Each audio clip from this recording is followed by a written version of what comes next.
I was listening to these songs. It's always so much fun for me personally, so inspiring when I sit down with Brad and Kagan and the three of us start thinking about this theme, and we start thinking through ideas and music and texts and stuff that speak to this theme. And we pick these songs because, well, they feel like they speak to it. But then as we're listening, I don't know if you do this, but this has been the whole spiritual practice, right? This has been the whole journey of this community, is to begin to pay attention to things all day long in all of our different settings, wherever we are, for the ways in which the sacred breaks into our lives and opens us up to pay attention more. And one of the things, I'm listening to this song and I'm realizing, While My Guitar Gently Weeps, which is such a beautiful song. We're so glad to have Birdsnake with us today. And Janet, I hope you're online too. Janet, our late Mike Brown, his wife online. And so that was so much fun to hear that guitar weep like that. But at the same time, it occurred to me, this could be Paul talking to those people in Philippi. This could be us talking to those people who are so difficult for us to relate to, who we can't understand why they're doing what they're doing, that seems immoral to us, or seems contrary to our own understanding, to look in the mirror and say it to ourselves. I don't know why you were diverted. You were perverted too. I don't know why you were inverted. But can you see the love that's sleeping, right? Or this other verse, which I thought was amazing. I don't know why nobody told you, right? I don't know why nobody told you. This is what Paul's telling these people in Philippi who are fighting with each other a little bit. It's the earliest Christian community, the earliest followers of Jesus that he established around 50 or so AD. And now they're fussing and fighting because there's Gentiles, there's Jews, there's men, there's women, there's slaves, former slaves. They're all in this pile together, and they're all operating out of their own sort of backgrounds and conditioning. And Paul could easily be saying, I don't know why nobody told you this. I don't know how it was that you hadn't heard how you're supposed to unfold your love for one another. That it's right there at the heart of your being. And perhaps it's because someone has controlled you, and so now you try to what? Control others, right? I mean, who knew that George Harrison could be so philosophically insightful? Well, we all did, actually.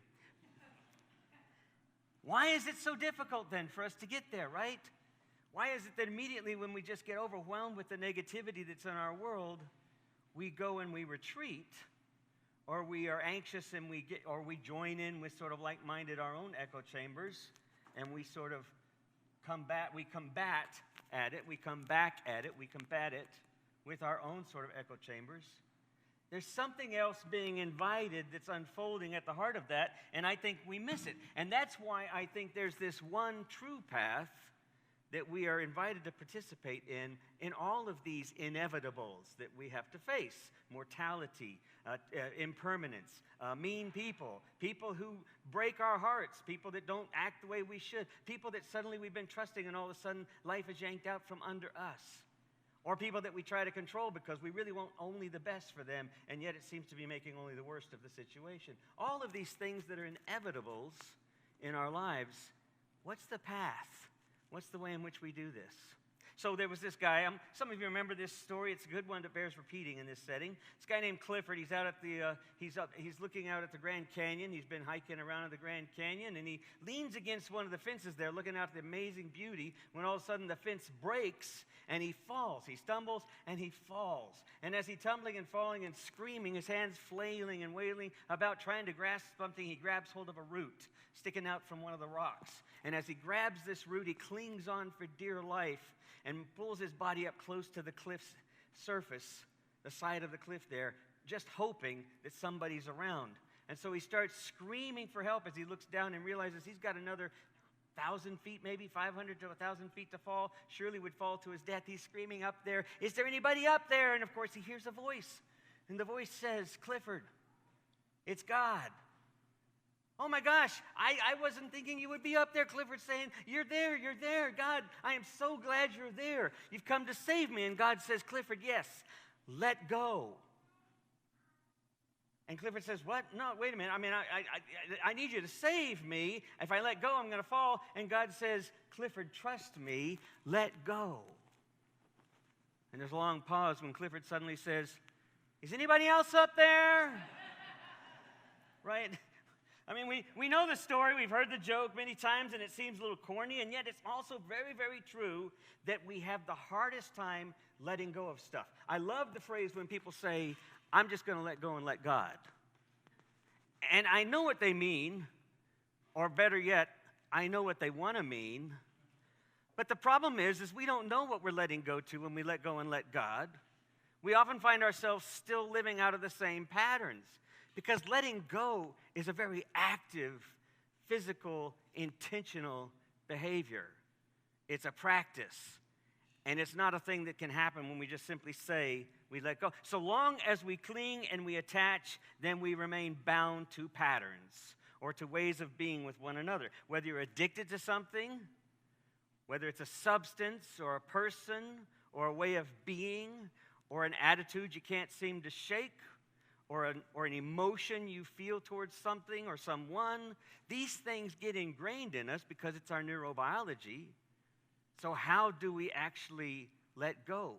And the whole point of this series is to find that path in which we can finally say, like the improvisers and improvisational stuff, we can finally say yes to the moments. We can see every single moment as an offering to participate with a yes in the midst of the difficulties even the most difficult moments. This is the height of our religious conflict where we are in the Methodist Church, or where we've been in the Methodist Church. I heard someone earlier say, well, we don't have to be there anymore. Good riddance to those folks. And I thought, oh, wait a minute, you haven't let go yet, right? Because that's the problem we had from the very beginning. We cannot let go enough to let God, or else we'd be transformed. Paul is the perfect illustration of this. It didn't even occur to me. But Paul is talking to these people at the church at Philippi, and you know Paul's story. Paul was Saul before he was Paul. He was a zealot persecuting the Jesus followers. He had been taught by Gamaliel, who was his Pharisaic rabbinic teacher. And maybe it was because of some of the things that he said or that he heard Stephen preach, but something hit him at a certain place that as he was riding his horse towards another spot to persecute Christians, he was knocked off his horse, right? Remember the story? He was blinded by the light, and he was knocked off his horse and couldn't see for 3 days. But when he could see, he finally recognized himself. He rose up as Paul now and saw himself as connected to the very thing that he had persecuted. Now, many of us will experience transformation in that way. Some of us may not still find a path to letting go, but it seems like that's one of the most prominent ways in which we are challenged to let go is when reality literally falls out from under us. The carpet's yanked out. A chronic disease diagnosis. A loss of a loved one. A loss of a job. There's many different ways in which we're confronted, but what I want to suggest here is that Paul was knocked off of his horse by more than simply this blinding light of Jesus. What he was knocked off was this recognition of the actual underlying connection between us. And that's the biggest challenge I think we have to face when we're looking at those other people. When we're looking at people that disappoint us. When we're looking at people that have betrayed us. When we're trying to relate to those moments that we feel we can no longer relate to someone. How do we learn to see what they're doing and let that go in order to be present to the love that undergirds all of us? That's a challenge. That's difficult. In other words, when we face what disappoints us or contradicts our own expectation or our ego or challenges those givens, how can we learn to seek a curious path to saying life to life itself instead of feeling the anger and the resentment or the defensiveness or even the deeper emotions of feeling alone or depressed? And I mean, you all recognize this, right? You know what it's like to watch social media or to think about someone in your own life, in your family or your circle of friends, who's truly just so frustrating or creates such anxiety in your life that you're suffering, right? We really do suffer. because of the way in which we attach to the things we expect. And the challenge for you is to not go where a lot of us go, which is like, but they're wrong. Because it has nothing to do with that. It has nothing to do with they're wrong or right. We have to stand up for justice. We have to stand up for what's right. But we also have to recognize when we are trying to control something, we're only hurting ourselves, and we're actually reinforcing that habitual pattern that can't let go. We're just as attached to that. I want to show this slide here. I think this first one. Kate Bowler. Many of you know Kate Bowler. She wrote the book that's Everything Happens for Good and Other Lies I've Loved.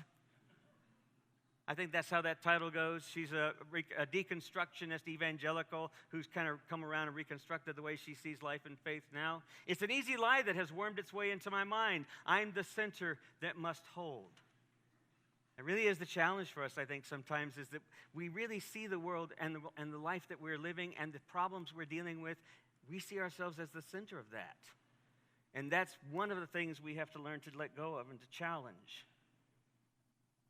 This past week, I reminded myself, thankfully, I'm a grandparent again. I don't have to deal with it directly. Some of you are parents. You know exactly what I'm about to say. Some of you still haven't forgotten what it was like to be a parent and realize your life is no longer going to be the same when the first child enters into the world, right?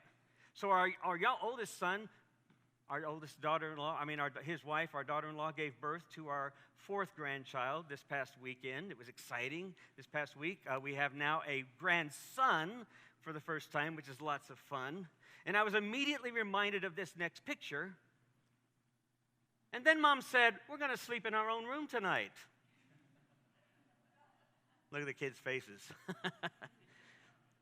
I once had a friend tell me that when I was first trying to get my children to go to sleep, when they were just infants and toddlers and such, and I was because that's when I first started trying to do meditation. It was like 35 years ago. And I was trying to go to this meditation center out on the east side of Fort Worth at the Catholic Renewal Center, which had meditation twice a week. And I could never make it because I was always dealing with some other thing that had come up.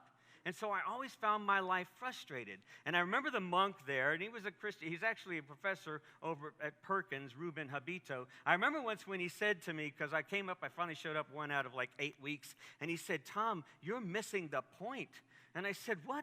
No. My life is in chaos. I can't get time to do this. I need to focus and to be a time where I can actually pay attention. And he says, your Zen master is awaiting you. He's 6 months old. And you keep ignoring him, right? Sometimes the very thing we are trying to let go of is the very thing that is saying, I need you to pay attention and to be here in this moment. Not with the anxiety, but to enter into it with yes and. Like the improvisers, right? When somebody throws something at you and you're going like, that's not the way my narrative was going to go here at all. And suddenly now you're frozen, you're stuck. But in improvisation, it's always, what can I offer to the moment? I'm just receiving and offering. And anything is okay. Because eventually we learn how to do it in a way that actually brings life to life, that actually brings more to the stage of life that they can also then bring more to. That's how improvisation works. It's also how life works. When we find ourselves facing these folks that are driving us crazy or these moments that we can't control, this next image is sort of the spot. This image bothers me. I don't know if it bothers you, but what we're looking for is the person on the right? What we're looking to try to experience is that place of being present to the anger, to the defensiveness, to the disconnect that those we love are experiencing, that someone has not told them. Why has no one told you how to unfold your love, right? That's what the person on the right is able to do, what the image on the right is, because they've allowed themselves to say yes to this moment, rather than try to retreat, rather than try to defend, rather than try to hide, but to say yes to the moment and then be present with some curiosity, with some without agenda, in other words. And that's so hard. That's so hard for us. It takes a lot of practice. I don't know if some of you can do that.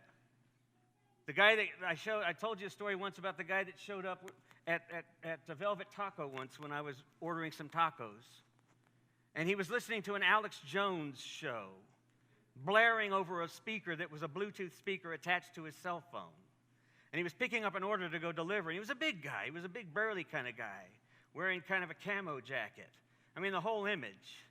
And I was waiting for my order, and he came in, and Alex Jones was screaming the kind of stuff that he, screams, and it was over this speaker, and it was interrupting, of course, the music that was in the room, but everybody just kind of looked a different direction, and some of them were kind of frowning and scowling his direction, and the guy looked at me, and he says, "What do you think of this guy?" And he was pointing to a speaker, and I was like, who is he? Alex Jones. What do you think of Alex Jones? And I said, well, he's really loud. And he said, well, yeah, he's really loud. He's got to make a point. And I said, well, yeah, but I can't even hear you talking. And he said, well, okay. So he turned it down. He said, so what do you think about that? And I said, well, I'm pretty impressed with that speaker. And I started talking about the speaker. I was trying to figure out, well, how does that speaker even work? Because I've got a phone. Can you do that? And then I told him a story about a kid that I remembered that used to have had a cassette player, and he would ride around town with the bicycle, and he had a basket on the front, and he would play this cassette music as loud as he could. And I said, you know why he did it? Is because he wanted everybody else to enjoy his music. And I said, I don't know, do you think everybody else was enjoying his music? And he said, well, maybe. What kind of music was it? And I was like, oh, it was Johnny Cash. And he said, I love Johnny Cash. And I said, really, what do you like about Johnny? Well, before you know it, we weren't talking anything about Alex Jones. Now, I didn't change his mind about anything, but you know what I did change? I changed how I reacted to it. And I changed the moment in terms of what was going to happen there. I offered something that he could work with. Not a contradiction, not a defensiveness, not an argument, or a rejection and a departure, but something else. We're not going to change one another simply by defending or fighting. We're certainly not going to change ourselves because all we do is we keep stressing. What we have to do is learn to let go of that agenda, of that narrative, and be present to the yes and. And how do we do that? Well, I want to suggest a couple of things. Let's go to this next slide. Viktor Frankl is one of my favorite writers because he was not just a philosopher and a psychologist, but he was also a bit of a theologian, Jewish man who suffered and was a prisoner in Auschwitz, right? Survived Auschwitz, wrote this book that many of you heard, The Man's Search for Meaning. And this was one of the things he said, life is not something, it is the opportunity for something. To say yes to life is not only meaningful under all circumstances, it is possible under all circumstances. That's saying yes and. But more than that, it's believing. It's an act of faith. You understand that? It's an act of faith when Paul tells those Philippians, don't think about the fact that y'all come from different practices, from different lifestyles, from different orientations, from different political stances. Don't think about that. Practice what connects us to the ground of our being, to the love that is the ground of our being. He used the language, what connects us to Christ, right? But that's what we're talking about. How do we get connected to this love and remind others, no one told you how to unfold your love? We have to learn to let go enough to be present to it. One of my favorite, this next one. Okay, to say yes to reality is to host eternity. To say yes. David Richo wrote this book, The 5 True Things and One True Path. This is the book I'm using. You can take a look at it. I'm using it as sort of a kickoff point and then moving in a little bit of a different direction. But he said this, to say yes to reality is to host eternity. To say yes to everything that's happening is to host eternity. Do you understand what that means? To say yes is to open up the possibility that there's something more redemptive there that we don't know about, but we know there must be. The other thing I love about this is that this is what my son tagged on his backyard fence. He painted this himself many years back. That was their cat one day that decided to come take a look. I thought it was such a great image, we took a picture of it. I love the idea that you can stand face to face with something that's so terrifying, that's so awkward, that's so difficult, that you don't understand why. A friend is doing this, is acting this way. It's utterly repulsive to you. It's utterly reprehensible to you. And yet somehow you can stand there with them and say yes in a way that sees something else there. And you don't do it because it's going to change them. You understand that, right? You do it because it's going to change you. It's going to change us. It's going to open us to being more of a mirror to help others unfold the love that is there for them as well. You don't change them by playing the same game we've all been playing. That's just clinging on. That's still hanging on tightly. We only change it by letting go and being bravely, courageously present to what else is possible because we deeply think there's something else here. I've seen it. I know it. I've looked beside me. There's beauty. So I want to end with this last thought.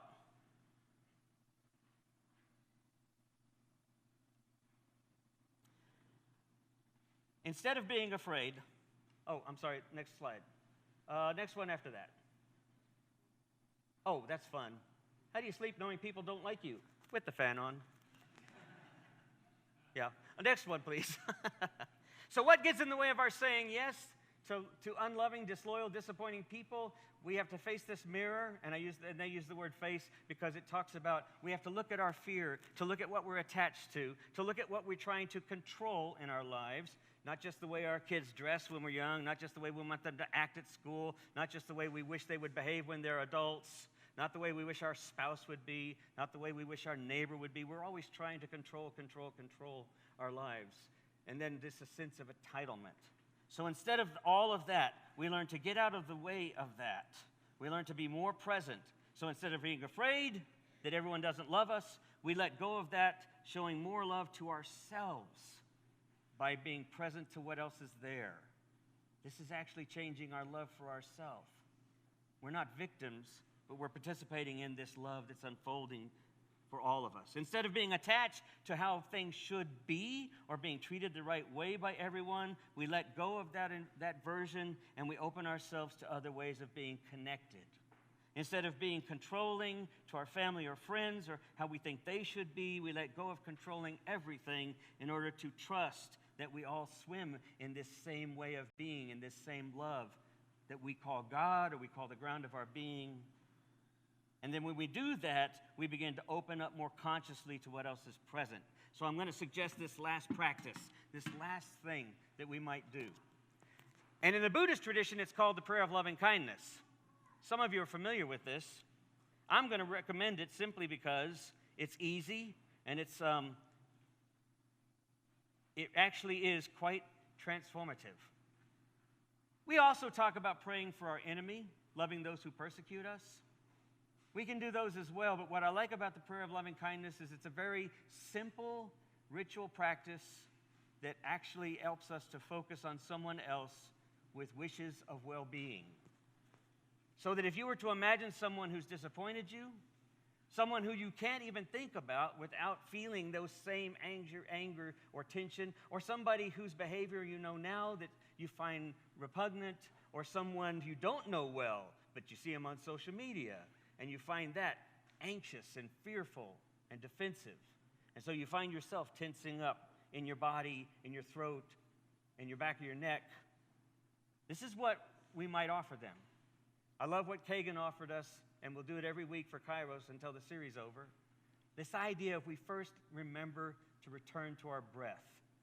And we don't just simply return to our breathing because breathing physiologically relaxes us and shuts down the adrenaline and the stuff that's going, the cortisol that's already feeding that anxiety.